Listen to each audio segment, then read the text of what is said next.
Coming up on Arirang News, schools reopen in the greater Seoul area as the government eases social distancing measures. Fewer than 100 cases reported Monday for the second day in a row. South Korea's exports in the first 20 days of September were up compared to the same period a year ago. It's the first on-year rise in 6 months thanks to cars and semiconductors. And the government is working on a blueprint for its Green New Deal, which will pursue innovation in biotechnology. That means training specialists and funding research. It's 5 p.m. here in Seoul. Thank you for tuning into Arirang News. I'm Devin Whiting. The number of new coronavirus cases in South Korea was below 100 today for the second day in a row. There were 70 new cases nationwide, 55 of which were local. The falling case numbers has led the government to ease up on social distancing in the capital region, and that means grade school students in the area are back in the classroom from today, though schools are operating at limited capacity. Kim Do-yeon reports. Schools in the greater Seoul area opened to students again on Monday after being forced to resort to online learning due to elevated social distancing measures. Since the capital area, which was under level 2.5 social distancing, has been eased back to level 2, a third of students in kindergarten as well as elementary and middle schools are back in the classroom. As for high schools, during the tightened measures, a third were allowed to continue going to school. They were all seniors preparing for their college entrance exams. Now, an additional third of high schoolers are back in class. The Minister of Education said she will work with regional education heads to minimize the learning gap among students due to the prolonged period of online classes, while also trying to get more students back in the classroom. We will decide on whether to have more in-school learning from October 12th. This will be implemented after analyzing both the trend of COVID-19 and the various regional situations. Schools are taking extra measures to make sure students are safe.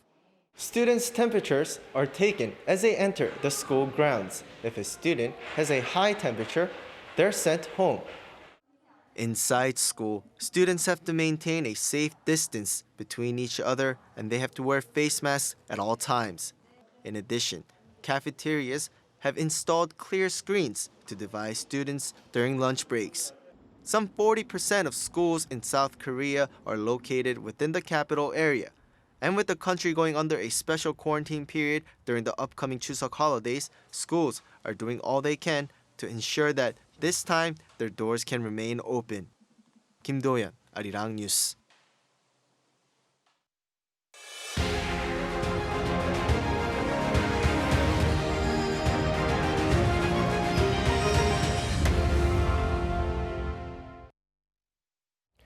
South Korea's exports during the first 20 days of September saw their first on-year increase in 6 months. But the daily average, which takes into account the number of business days, was still lower, suggesting that there is still some way to go before a full recovery.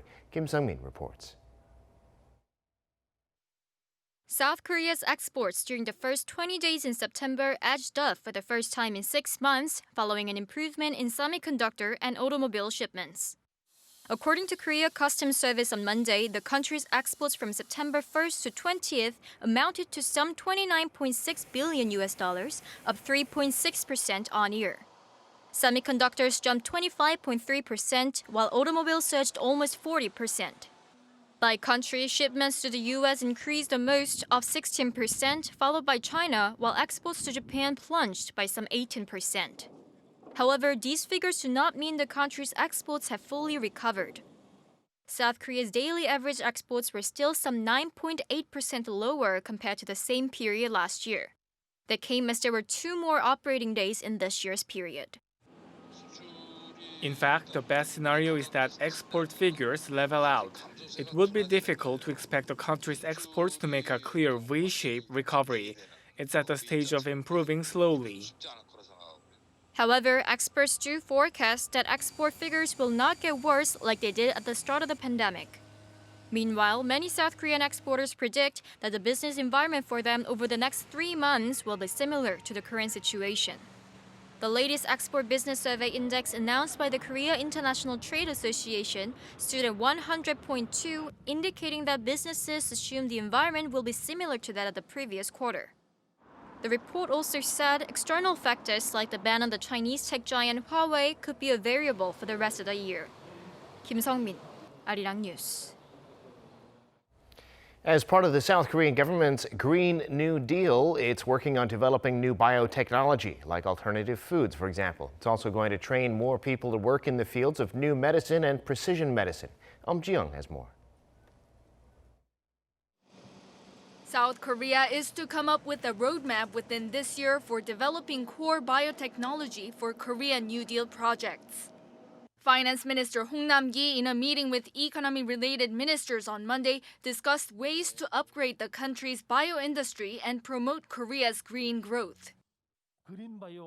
The government will support all phases of nurturing the green biotechnology industry so that it can emerge as a promising industry to drive the economy in the future. To do that, he said, South Korea will concentrate on 5 core fields, including microbiomes, alternative food, and veterinary medicines. He added that the government will draw up a long-term plan within this year. The government is to create related infrastructure, including an agricultural supercomputing center that utilizes big data by 2023. Under the plan, 2,000 biotech personnel will be trained per year to increase the bioindustry talent pool. The government plans to implement a Korean version of the National Institute for Bioprocessing Research and Training, which is a global training center to train bioprocessing workers. The government also plans to train more people to develop new medicine and precision medicine. In July, the South Korean government unveiled its blueprint to invest over $130 billion by 2025 to create 1.9 million jobs in the Korean New Deal, which has 2 main pillars, digital and green. In regards to the Green New Deal, the government plans to boost the country's industrial competitiveness, but at the same time, protecting the environment. Ji-young, Arirang News. Time now for an in-depth look at the market news on this Monday, and for that I'm joined on the line by Dr. Yang Jun-seok, Professor of Economics at the Catholic University of Korea. Professor Yang, thank you for making time today. Happy to be here. Well, stocks in New York lower again on Friday by quite a lot. Tech shares have led 3 weeks of declines now. Korean stocks starting higher today but ending in the red. What's the story in the global markets? Okay, well, as you mentioned, the Dow, S&P, and NASDAQ in the United States all had bad weeks. Some people expected that once the Fed announced the projection on future economy and gave forward guidance, the market will recover, but it has not. And analysts some analysts are saying that this is because the projections, the Fed indicated that the United States will not see a full recovery even in 2023. So this slowdown will be longer than expected. But more analysts are saying that stock investors really wanted to see more than what the Fed announced last week, namely more, the Fed announced that they would continue low zero-rate interest rate until about 2023 or maybe even longer, but they did not announce anything else. The market apparently wanted the more liquidity in the market. They wanted more proactive Fed policies, but the Fed did not announce such policies, so the market was disappointed.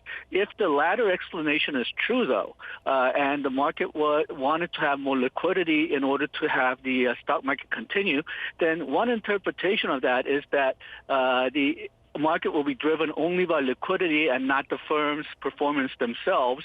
So it will be worsening the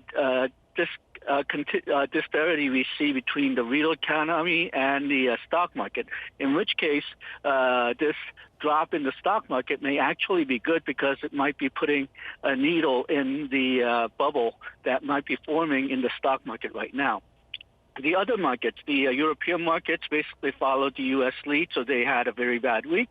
Hang Seng in Hong Kong also had a similar pattern of being down since last Wednesday, and it's down today as well.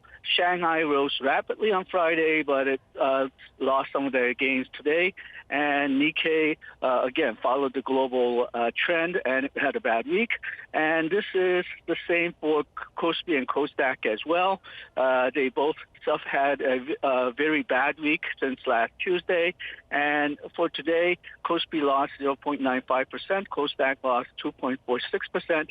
Individual spot and foreigners sold in the Korean markets today. Well, big news today. We see that exports so far this month were higher than they were a year ago. The first time that's happened in quite a while. What do you make of these figures, Professor? Okay, I wouldn't take these particular sets of numbers very seriously. The Korean exports did go up 3.6%, but we have to remember last year during the same period of time, that is between September 1st and September 20th, we had Chuseok holidays. So we actually had two less working and two exporting days this year than last year. So if you look at the last year's figures compared to 2018, it actually went down by 21.9%, and it only recovered 3.6% this year. So that means that if we compare this year's figures to 2018 figures, it's actually about 19% lower. So because the Chuseok is involved, I wouldn't take these numbers too seriously. Now, for exports, we did very well in semiconductors. It went up by 25.3%, and automobiles rose by 38.8%. This is, I think, good news because such high rise here means that it goes beyond the Chuseok effect, and at least for the automobiles, the Korean exports may be making a comeback. For semiconductors, the rise may be because Huawei is stocking up on semiconductors since they will not be able to purchase any more semiconductors starting this week. So we'll have to see how the semiconductor exports will be affected next week. All right, it's the start of a new week, Professor. What's on your radar in the days ahead? Okay, well, the big domestic news is going to be the National Assembly discussion and vote on the fourth supplementary budget. We already know the amount. It's 7.8 trillion won. That's about 0.4% of GDP. But the big contention is going to be over the 20,000 won subsidy on wireless communications charges for every Korean citizen who has a wireless communications account, so a smartphone phone account.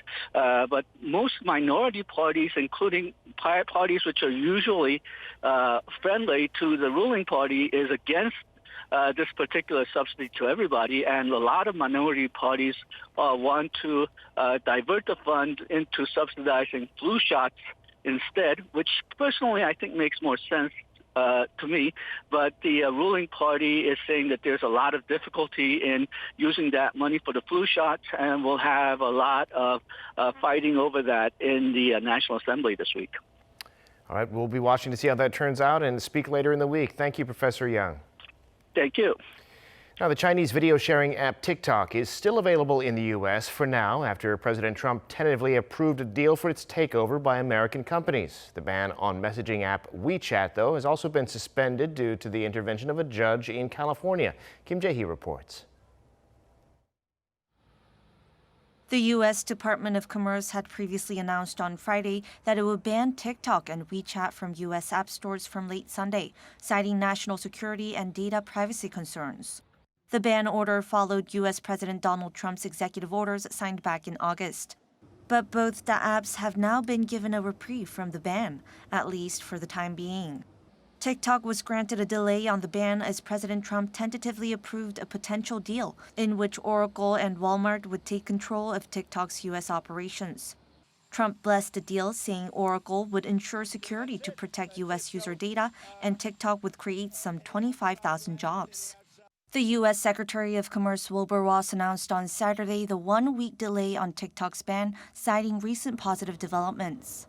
Separately, a federal judge in Northern California has temporarily blocked the download ban for WeChat, citing freedom of speech. Judge Laurel Beeler of San Francisco District Court issued a preliminary injunction, saying the ban on WeChat raised serious questions related to the Constitution's First Amendment, guaranteeing free speech. The judge said WeChat is the only means of communication for many Chinese speakers with limited English proficiency due to lack of substitute channels. She also said there's little evidence of WeChat posing a national security threat and added there are alternatives to a complete ban. The Commerce Department has yet to officially comment, but is reportedly preparing for a long legal battle. Kim Jae-hee, Arirang News. The total number of people traveling internationally for tourism has fallen by more than 65% in the first half of 2020 compared to the same period last year. That's globally. And it's according to a report for the World Tourism Organization, which says the drop has resulted in economic losses of more than $464 billion US. That's about 5 times more than the losses caused by the 2008 global financial crisis. The number of visitors to Northeast Asia, including South Korea, fell nearly 83%. The organization said it would take 2.5 to 4 years for numbers to recover to last year's level, even when travel bans are lifted and vaccines are available. The company behind K-pop superstars BTS is preparing to go public on the South Korean stock market. That's Big Hit Entertainment, and they're taking pre-orders from institutional investors this week on Thursday and Friday ahead of the IPO in mid-October. Retail investors will be able to get in 2 weeks from now on October 5th and 6th. The company's stock is expected to debut at a price between $90 and $116 US. That would give it a market cap of more than $4 billion and make it one of the 50 biggest companies on the Kospi.